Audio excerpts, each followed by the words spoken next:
Greetings, Condors fans. Kevin Bartle joined now by head coach Matt Odette before tonight's game. Coach, emotional win, I think, for the guys. A heck of a comeback. I mean, they played pretty solid hockey game, I thought, but needed some overtime and little heroics from the rookie as well. Yeah, I mean, it's a boost for us, but at the same time, there's a lot of things we got to clean up. Our starts, we didn't get off to a good start.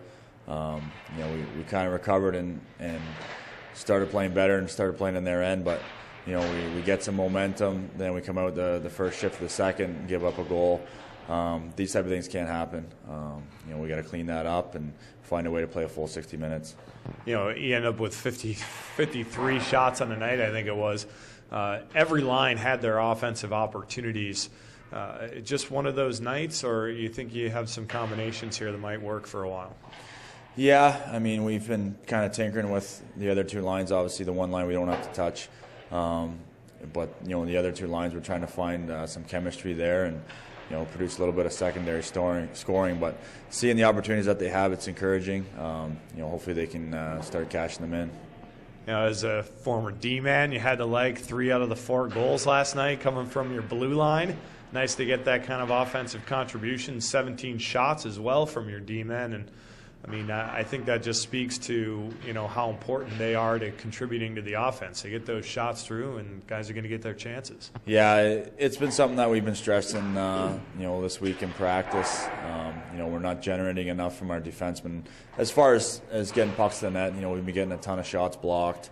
Our goal last night was to get 12 shots on net from our defensemen, an average of two per guy, and, we exceeded that. So I think it was a, direct correlation to the shots that we put up on the board and then our offensive opportunities. And, we want guys to chip in other than the Siska line. And, to get some contributions from our D was huge. And Jimmy Martin, the rookie, gets himself 2 goals, and the game winner. He had to be just fired up after the game last night. Yeah, for sure. I mean, he's a pretty even-keel guy. You don't see a whole lot of emotion from him, but, he's all business all the time. But, you can't help but get excited when you score your first pro goal and then cap it off in overtime with another one. So it's probably a night he'll never forget. All right, Coach, thanks a lot. Good luck here tonight. Have some fun out there. Thanks, Kevin. Head coach Matt Odette joining us before tonight's game on Fox Sports Radio 970.